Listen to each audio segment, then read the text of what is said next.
The morning of the presentation dawned gray and oppressive. A low mist clung to the city, blurring the sharp edges of the skyline. Inside the apartment, the air was brittle enough to snap. Arthur was hungover. I could smell it on him, the sour tang of stale scotch trying to be masked by an overdose of sandalwood cologne. He was vibrating with a toxic mix of adrenaline and nausea. "Where is my lucky tie?" he snapped, tearing through his closet. The blue Hermes. "I can't find it." I was standing by the window, already dressed. I wore black, a tailored suit sharp enough to cut glass. It wasn't a celebration outfit. It was funeral attire. "It's on the hanger behind the door, Arthur." "Where you left it last night." He found it, grunting a semi-apology. He looked at me in the mirror as he nodded it, his hands shaking slightly. "You look severe," he said. "Try to smile today, Elara. We're selling a dream, not foreclosing on a house." "I'll smile when there's something to smile about," I said. He didn't have time to argue. The car was waiting. The Omnicorp auditorium was a cavernous space, designed to intimidate. It smelled of industrial carpet cleaner and the faint ozone scent of expensive electronics preparing to run hot. The seating area was rapidly filling with the who's who of the tech world: investors, journalists, competitors, and right in the front row, CEO Henderson, looking like a Roman emperor waiting to be entertained. Backstage, Isabella was dissolving.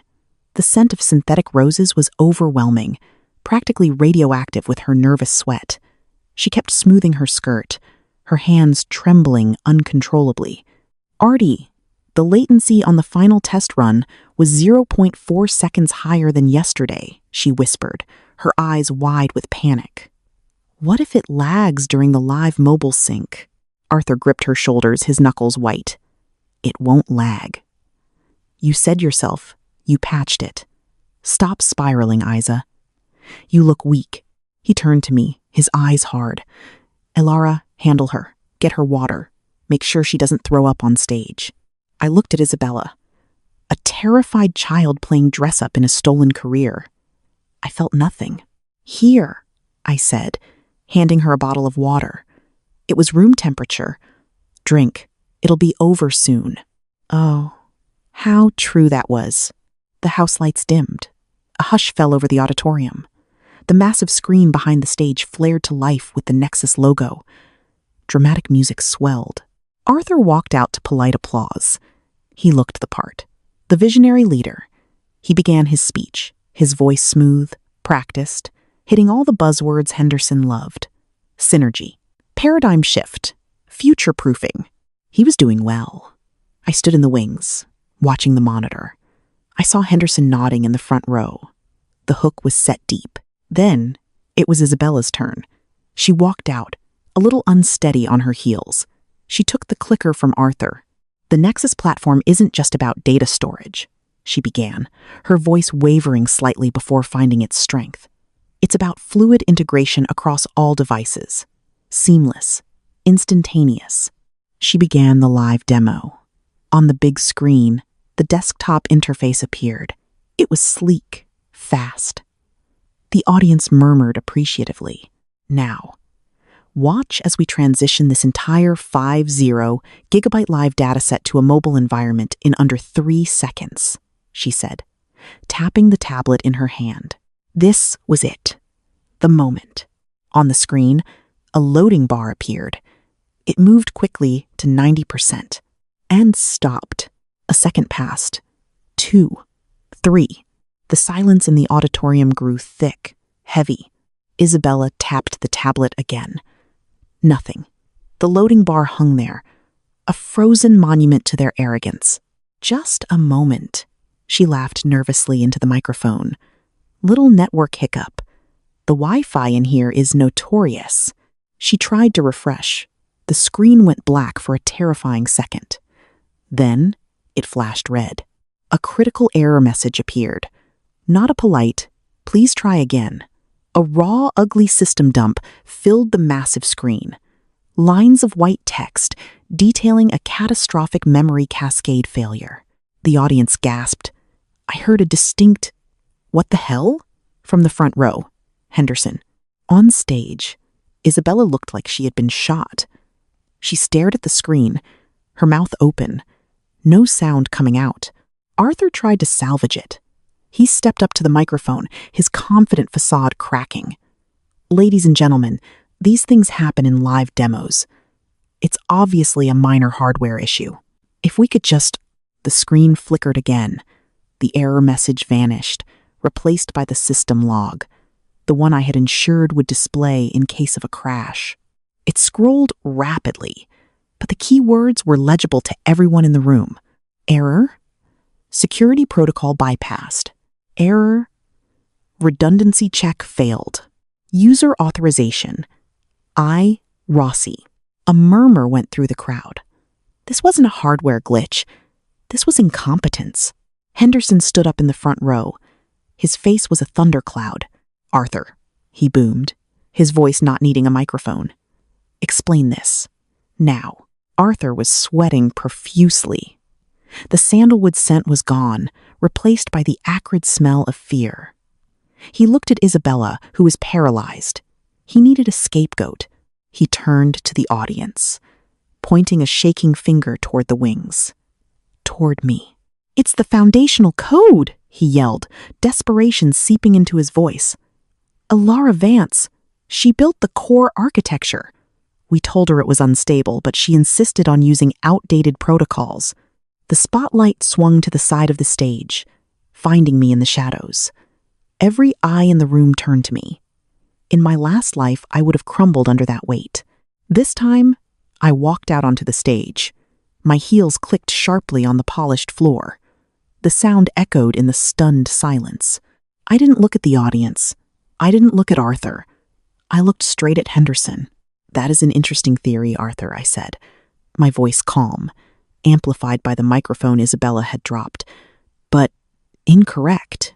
I reached into my blazer pocket and pulled out a simple silver flash drive.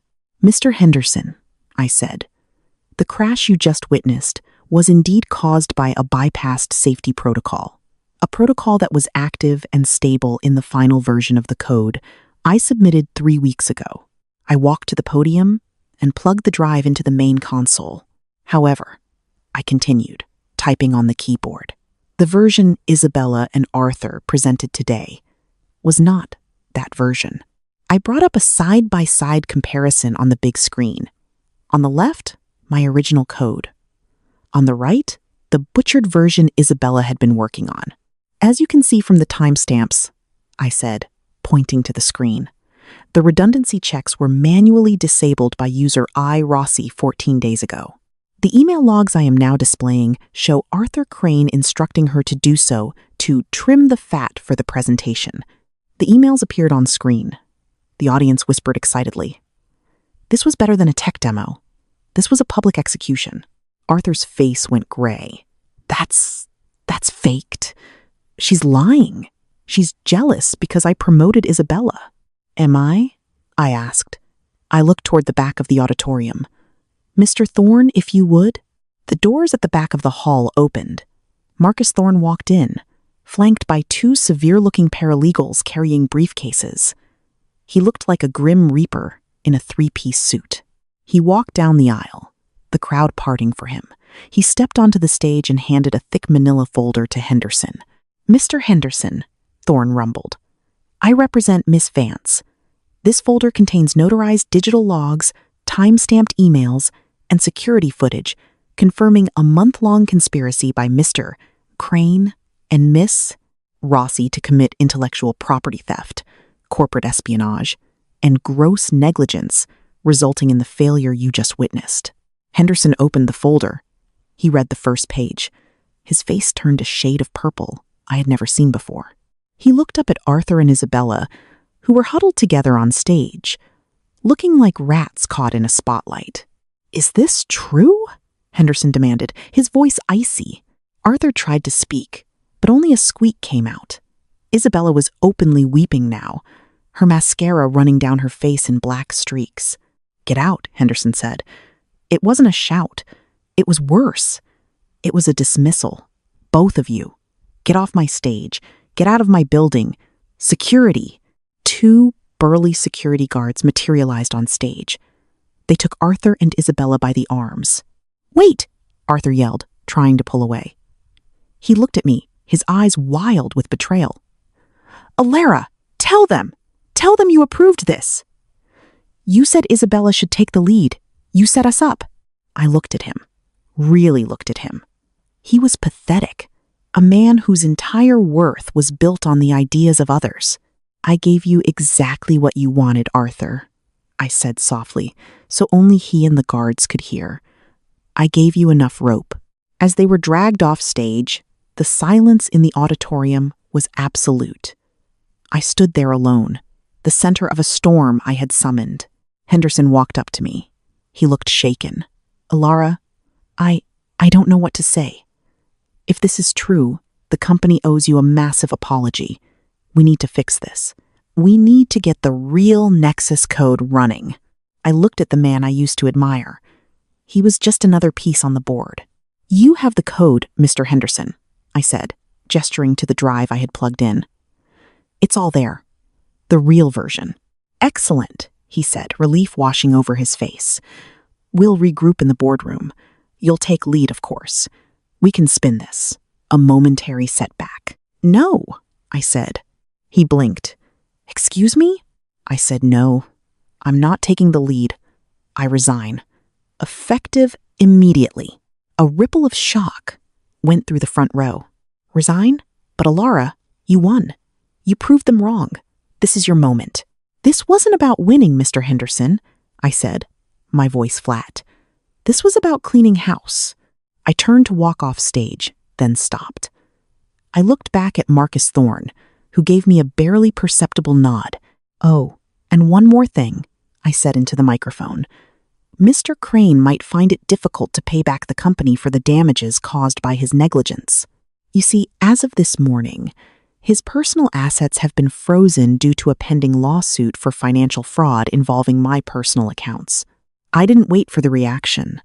I walked off the stage, down the steps, and out the side door. The cool air of the alley hit my face. It smelled of rain and exhaust fumes. It smelled like freedom. My phone buzzed. A text from Sarah in HR. "Sarah, security just escorted them out. Henderson is screaming in the boardroom. He wants you back. He's offering double your salary." I deleted the message. I didn't need their money. I had my own, and I had something much more valuable. I had my life back. I walked down the alley toward the street. A black car was waiting. Marcus Thorne was in the back seat. The door opened. "Impressive theater, Miss Vance," he said, as I slid in beside him. "It went according to script," I said, leaning back against the leather seat. "Indeed. The cease and desist orders have been served to all competitors Arthur contacted. The civil suits are filed, and I believe the district attorney is very interested in the fraud evidence." He paused, looking at me with that same analytical gaze. "You utterly destroyed them, professionally, financially, socially. There is no coming back from this for either of them." "I know," I said. "Was it worth it?"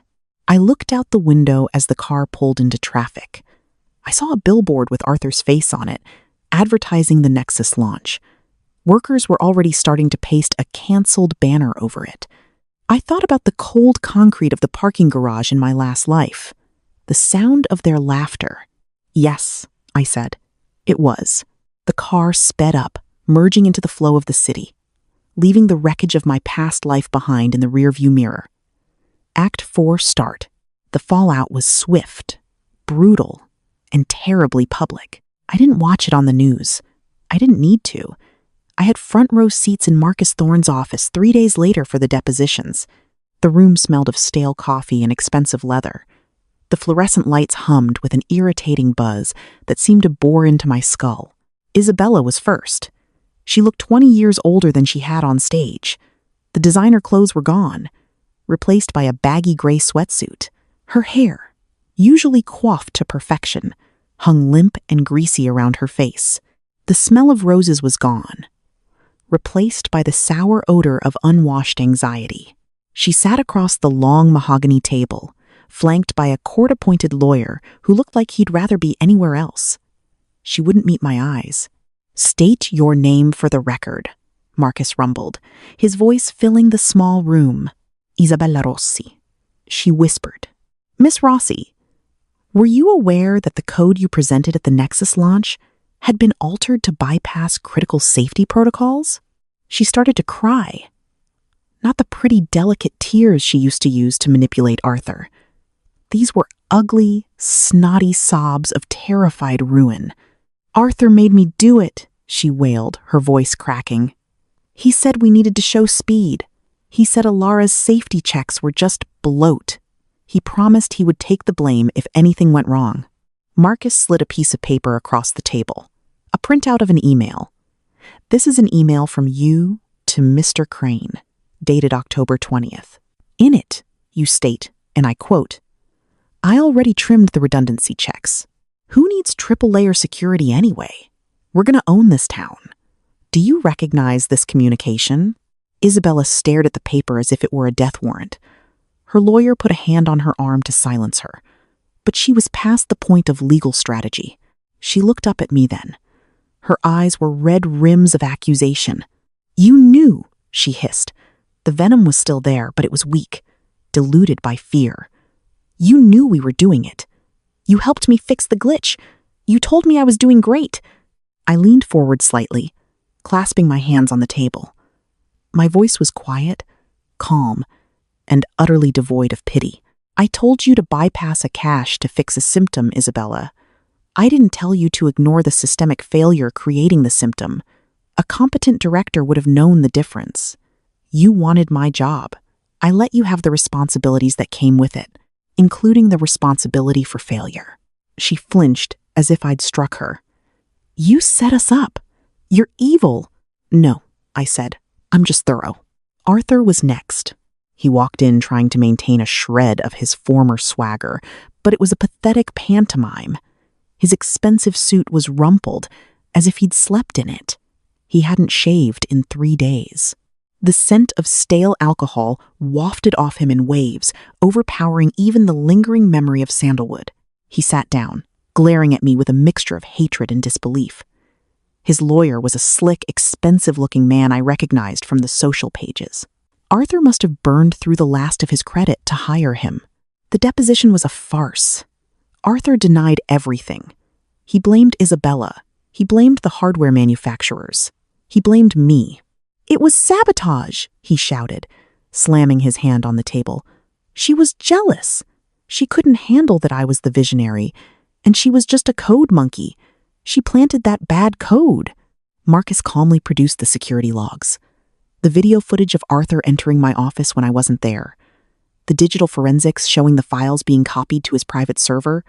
The evidence was overwhelming. It was a mountain of facts built to crush him. Finally, his lawyer asked for a recess. They huddled in the corner, whispering furiously. I caught snippets. Perjury. Undeniable proof. Plea deal. When they came back to the table, Arthur looked defeated, deflated. "We are prepared to discuss a settlement," his lawyer said stiffly. "There will be no settlement," Marcus said, closing his folder with a final heavy thud. "We are proceeding with civil suits for damages and emotional distress, and we are handing all evidence over to the district attorney for criminal prosecution on charges of corporate espionage and fraud." Arthur turned pale. He looked at me, his eyes wide and desperate. The arrogance finally gone, replaced by naked terror. "Elara," he pleaded, his voice shaking. "Baby, please, don't do this. We were getting married. I made a mistake. A stupid mistake. But you can't send me to prison. You loved me." I looked at the man across the table. I searched my heart for any flicker of the love I used to feel. I found nothing. Just a vast, cool emptiness. "I loved the man I thought you were, Arthur," I said. "But that man never existed. He was just a character you played to get what you wanted." I stood up. The chair scraped loudly against the floor. "You didn't lose me today, Arthur," I said, delivering the truth that had been brewing in me for 30 days. "You lost me the day you chose. My success over my trust in a life you don't even remember. Goodbye. I walked out of the deposition room and didn't look back. 6 months later, I sat on a wooden bench overlooking the ocean. The air smelled of salt and seaweed, clean and sharp. The sun was warm on my face, a gentle, real warmth that seeped into my bones. I wasn't a high-powered director at Omnicorp anymore. I wasn't anyone's fiancé. I was just Elara. Arthur was awaiting trial. He couldn't afford bail after I froze his assets, and Omnicorp sued him for breach of contract. Marcus told me he was likely looking at 5 to 7 years in a minimum security facility. Isabella had moved back in with her parents in Ohio. She was working retail. Her career in tech was over before it began. The blacklist I had engineered was absolute. Omnicorp had tried to woo me back. Henderson offered me a VP position, a massive raise, my own division. I turned it down. The thought of stepping back into that glass and steel cage made my stomach turn. I had enough money. I had my freedom. And most importantly, I had myself. I looked down at my hands resting on my lap. They were covered in a fine layer of garden soil. I had started volunteering at a community garden near my new, smaller apartment. I liked the feel of the earth. It was honest. You planted a seed, you watered it, and it grew. No hidden agendas. No backstabbing. I remembered waking up in that cold hospital morgue in my previous life. The finality of it. The despair. I had been given a second chance. Not to get my old life back, but to build a new one. A real one. I closed my eyes and took a deep breath, letting the sound of the waves wash over me. The sensory anchors of my past. The cloying rose. The deceptive sandalwood. The metallic taste of blood were fading, replaced by the scent of the ocean and the rich soil beneath my fingernails. I was alive. I was free. And for the first time in 2 lifetimes, I was at peace.